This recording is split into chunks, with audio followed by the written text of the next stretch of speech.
Hey everyone, welcome to The Explainer. Today, we're diving straight into the latest macro shifts hitting the tech, crypto, and gaming worlds. We're going to be exploring this really fascinating and honestly kind of intense, growing tension between digital convenience and your own personal sovereignty.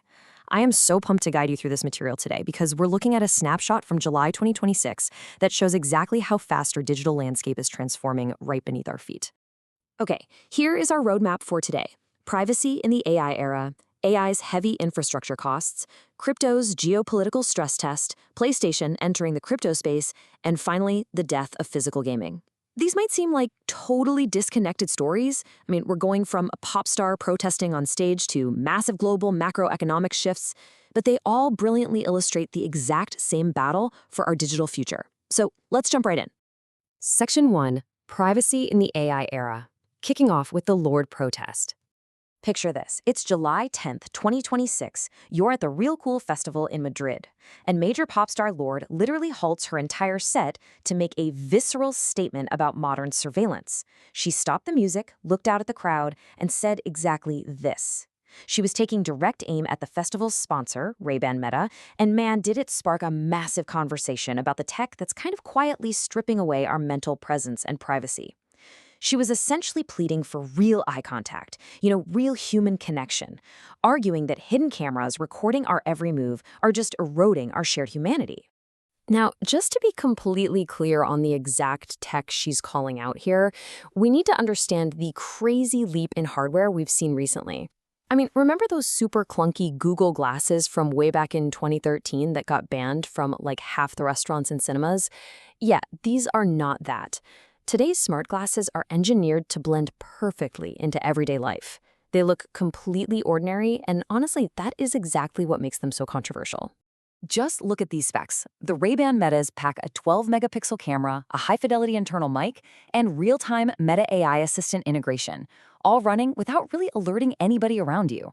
Critics have rightly pointed out that the tiny little LED recording light is barely noticeable, especially if you're outside in the sun.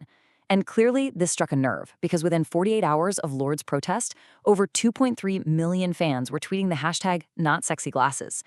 It just highlights how detecting who is secretly filming you has become practically impossible.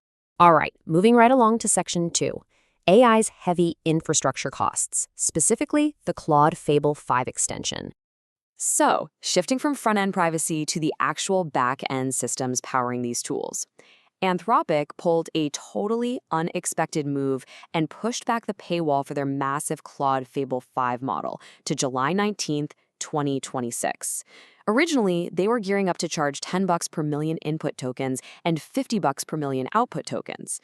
But by delaying that, they basically let pro and enterprise users burn through up to 50% of their weekly limits for free to write code and test things out. Now, Anthropic said this was just to give users more time to test the model, but if you talk to industry analysts, they suggest a very different reality is playing out behind the scenes. And this data points to the real core issue here, absolutely brutal processing costs. Fable 5's massive 1 million token context window makes it one of the heaviest models we've ever seen. Look, when an AI company launches a super powerful model but then immediately starts slapping on strict limitations or delaying the rollout of fees, it usually means one thing. Their servers are literally sweating trying to keep up with the sheer volume of compute demand, especially when you compare it to a competitor like GPT 5.6 Sol. Okay, Section 3, Crypto's geopolitical stress test and Bitcoin's incredibly unlikely stability. Let's talk about how digital assets are seriously starting to decouple from traditional macroeconomics. $63,800. That is the exact price Bitcoin held firm at on July 13th, 2026. And I've got to tell you, that is a completely uncharacteristically stable number, especially given the massive global turmoil that was unfolding in traditional markets at that exact moment.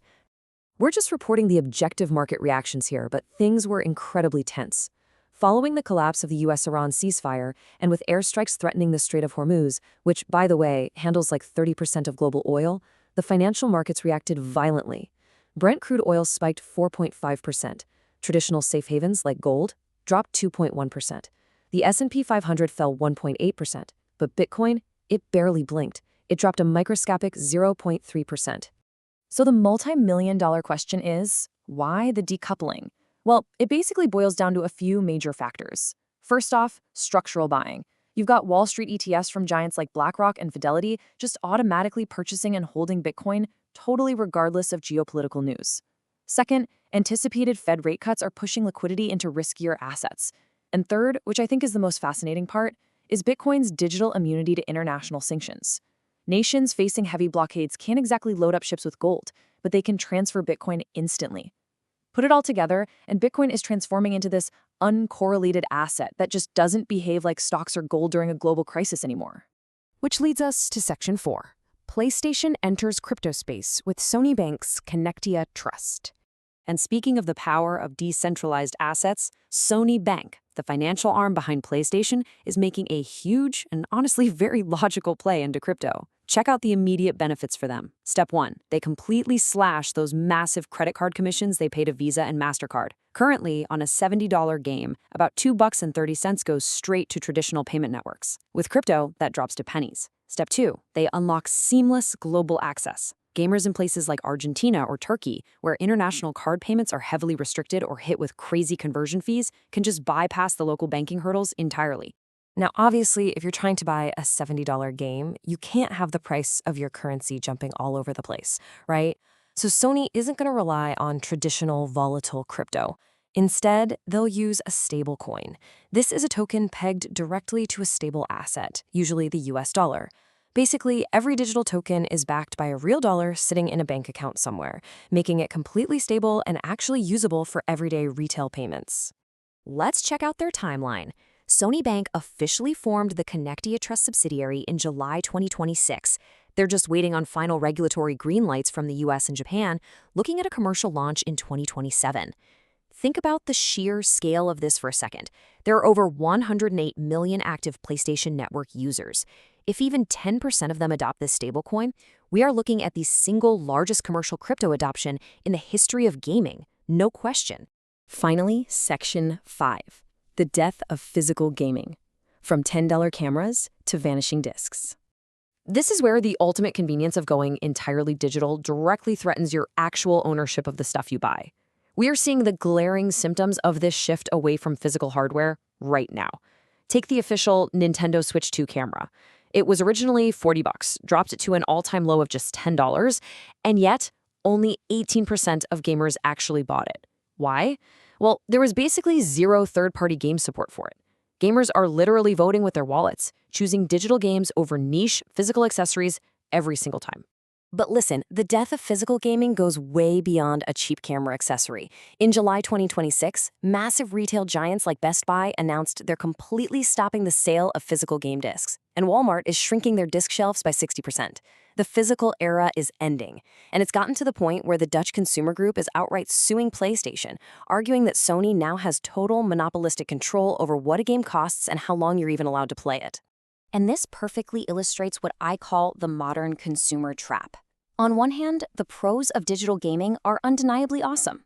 You get instant access the second a game drops, huge seasonal sales, and zero plastic cluttering up your living room. But the cons? They are heavy.